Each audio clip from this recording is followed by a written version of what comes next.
تعزیہ داری کا ثبوت شریعت اسلامی میں کہیں نہیں ملتا ہے۔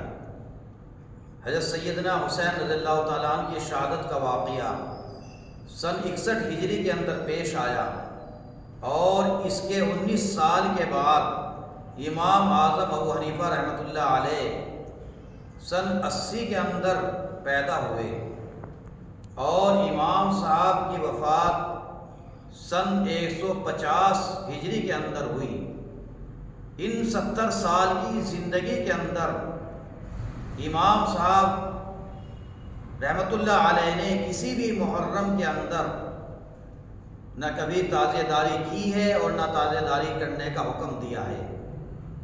اور امام ابو حنیفہ رحمۃ اللہ علیہ کے بعد اسی طرح دیگر ائمہ کرام، ائمہ مجتہدین اور فقہاء دین عظام رحمہ اللہ عنہم اجمعین دنیا کے اندر امر بالمعروف اور نہی عن المنکر کا کام انجام دینے کے لیے، اس فریضے کو انجام دینے کے لیے تشریف لائے، لیکن تمام نے کبھی بھی کسی محرم کے اندر نہ تعزیہ داری کی ہے اور نہ تعزیہ داری کرنے کا حکم دیا ہے، کیونکہ یہ تمام کی تمام چیزیں بعد کی پیداوار ہیں۔ معلوم یہ ہوا کہ ہندوستان کے اندر تقریباً 800 سال تک تعزیہ داری کی یہ ناپاک رسم موجود نہیں تھی۔ 800 سال تک ہندوستان اس تعزیہ داری کی ناپاک موجودہ رسم سے پاک رہا، لیکن 801 ہجری کے اندر ہندوستان کے اندر تیمور لنگ جو مذہب کے اعتبار سے شیعہ تھا، اس نے ہندوستان کے اندر یہ رواج ڈالا، اور یہ ایسی رسم ڈالی، ناپاک رسم ڈالی کہ یہ چل پڑی اور آج تک یہ چل رہی ہے،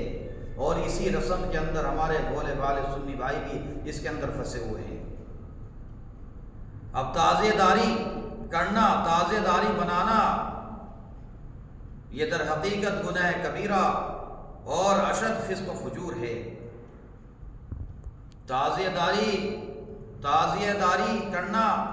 اور تعزیہ سازی، یہ تمام کی تمام چیزیں ناجائز اور حرام ہیں۔ ان کے ناجائز ہونے میں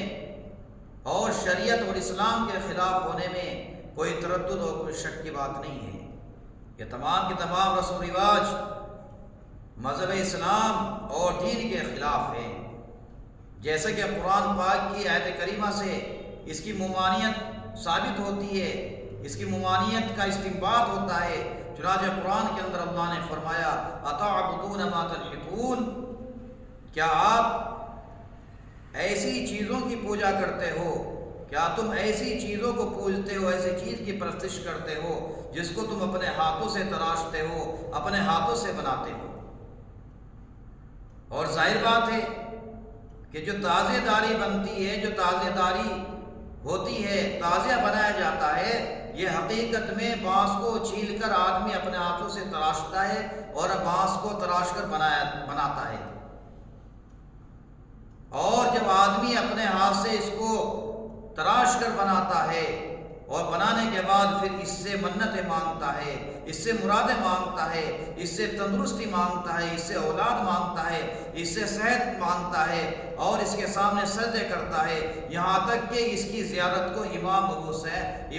حسین رضی اللہ تعالیٰ عنہ کی زیارت مانتے ہیں کہ تعزیہ کی زیارت کر لینا وہ امام حسین رضی اللہ تعالیٰ عنہ کی زیارت کر لینا ہے۔ تو میرے دوستو ذرا غور کیجئے کہ یہ تمام چیزیں جس کا استنباط قرآن سے ہو رہا ہے، اور جو آیت تلاوت کیا تعبدون ما تنحتون، کیا تم ایسی چیزوں کو پوجا کرتے ہو جس کو تم اپنے ہاتھوں سے بناتے ہو، تو اس آیت کریمہ سے معلوم یہ ہوا کہ تعزیہ داری کرنا، تعزیہ سازی کرنا، یہ بدعت قبیحہ ہے، یہ ناجائز ہے اور گناہ ہے۔ تمام مسلمانوں کے اوپر لازم اور ضروری ہے کہ وہ اس رسم کو چھوڑے۔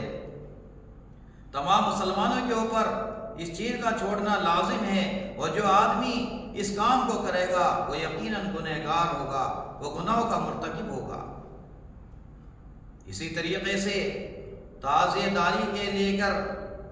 جلوس نکلتے ہیں محرم کی 10ویں تاریخ کو، جلوس کے اندر مسلمانوں کی کثیر تعداد جمع ہوتی ہے،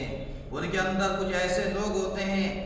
جو صرف ایک محض میلے کی حیثیت سے، مجمع کے اعتبار سے دیکھنے کی نظریات سے جاتے ہیں، ان کا خیال گمان یہ ہوتا ہے کہ دیکھنے میں کوئی حرج نہیں ہے۔ میرے دوستو، دیکھنے کے اندر حرج ہیں، اس لیے کہ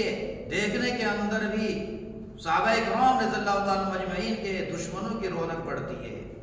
اور مسلمانوں کے دشمنوں کی رونق کے بڑھنے کے بارے میں نبی کریم صلی اللہ علیہ وسلم نے ارشاد فرمایا، من کثر سواد قوم فهو منهم، جو قوم دوسری قوم کی رونق بڑھائے گی وہ انہی میں سے ہو جائے گی۔ اور اسی طریقے سے اس کا تشبہ دوسری قوم کے اندر بھی آتا ہے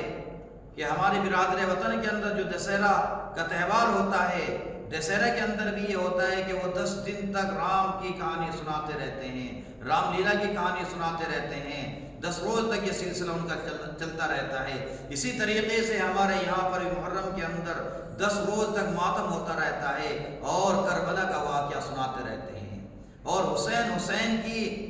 صدائیں لگاتے رہتے ہیں، نعرے لگاتے رہتے ہیں۔ تو اگر اس اعتبار سے دیکھا جائے تو یہ رسم بھی ہماری دوسری قوم سے تشابہ ہو رہا ہے، تشبہ کھا رہی ہے، اور جو